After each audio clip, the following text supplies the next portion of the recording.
Hello everybody and welcome back. Today I'm going to show you the preparation process for this pattern. I'm finally cutting everything out. I'm not going to show you the actual cutting out part. Instead what I did was took pictures of the layouts that I use because it's pretty straightforward how to cut out a pattern, but I will show you how I am going to prepare all of the pieces after I've cut them out. So let's hop on down to the floor here and we'll have a look at what I did.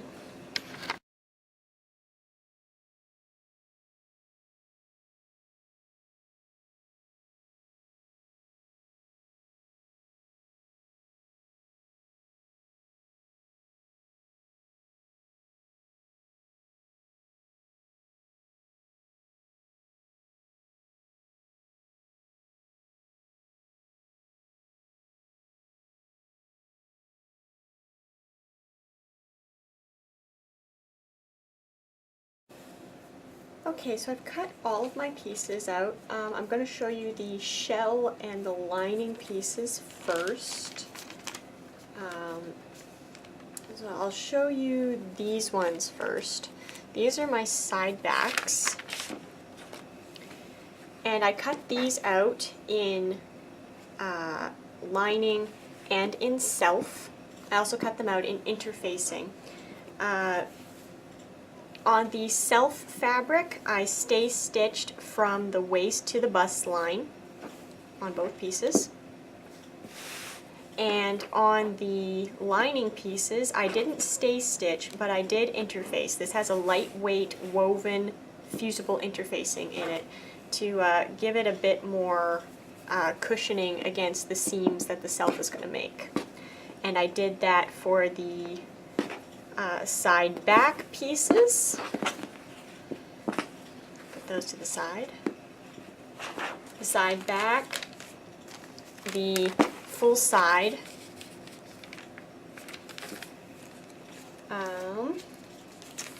the center back pieces,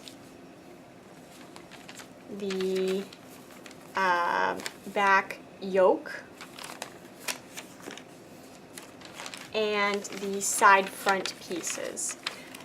Quick note for the center back pieces here. So here are my linings. Sorry, I got a pin in my mouth. So with my center back pieces, I stay stitched from the waist up to the top. I just stay stitched the whole thing so that this curve would stay. And then you'll notice I have just a strip of lightweight woven interfacing here. This is for my zipper, so that it provides a bit of stability for the zipper once I've got it in. You won't even see that. And I did that for both pieces. I also did it for my self yoke pieces as well. And the yoke pieces, I stay stitched on the self along the neckline. And I stay stitched from the shoulder to the center back.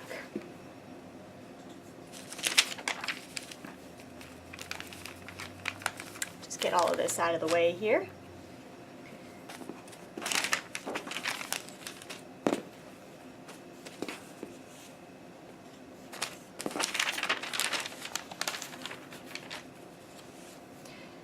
Now for this is an extra lining piece here. This is a center front lining. And I didn't have to stay stitch this because I interfaced this. And this is true of all of the lining pieces. I didn't stay stitch them because they're interfaced. Here is my center front self, upper and lower. And they're both interfaced with a fusible stiff interfacing, because I wanted this to have a little more rigidity to it.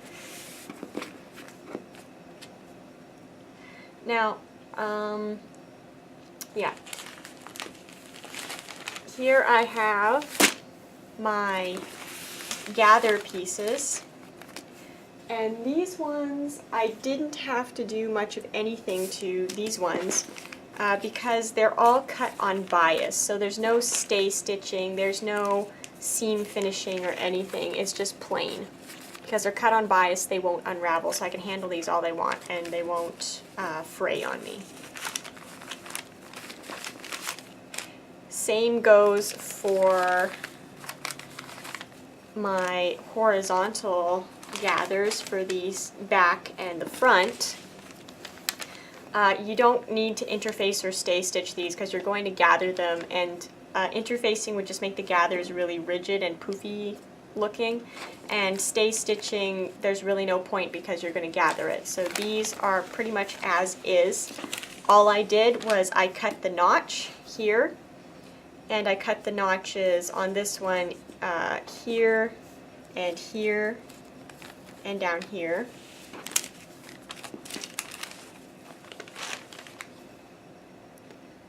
Next, I'll show you the sleeve portion.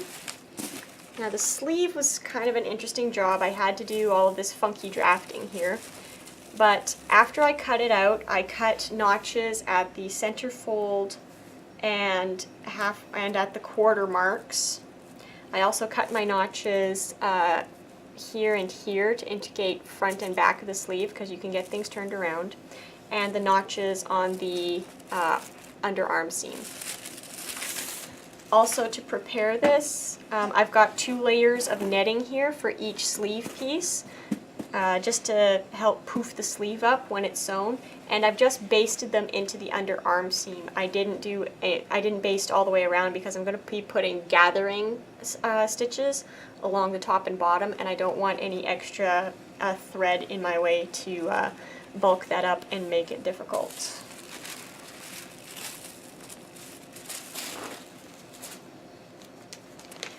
For the sleeve facing, there's 2 pieces here.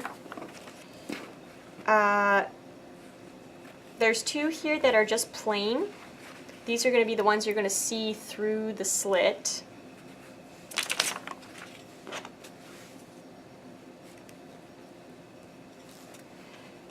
And then for this and the collar are the only pieces that I'm going to do actual marking on, and I'll show you how to do that in a minute.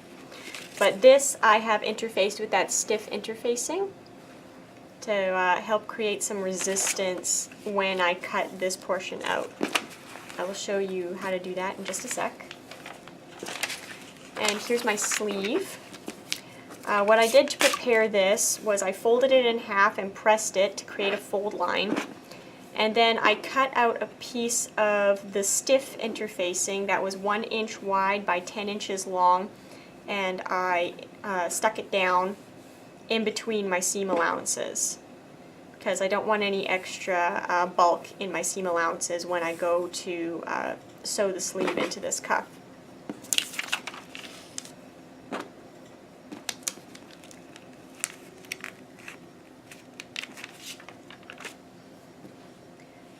Next here I have my collar, and there's 2 pieces to that.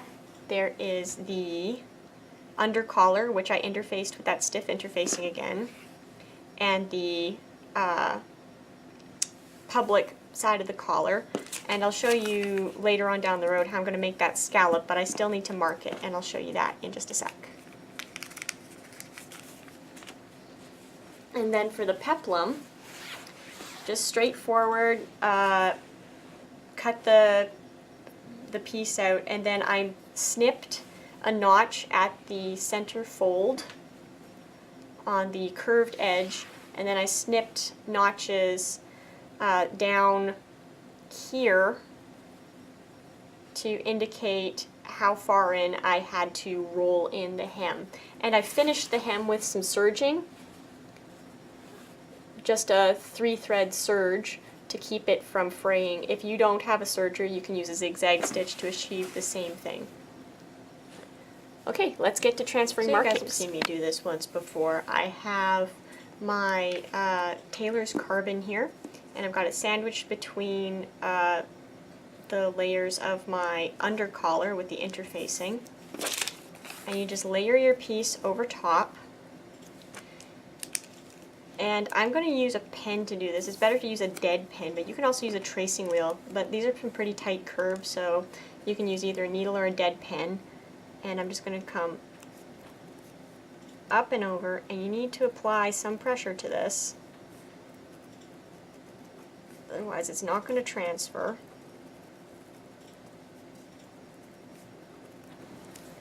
So here are my pieces after I've traced everything out. I ended up using my tracing wheel after all, and then I went over and I just darkened the lines with pen.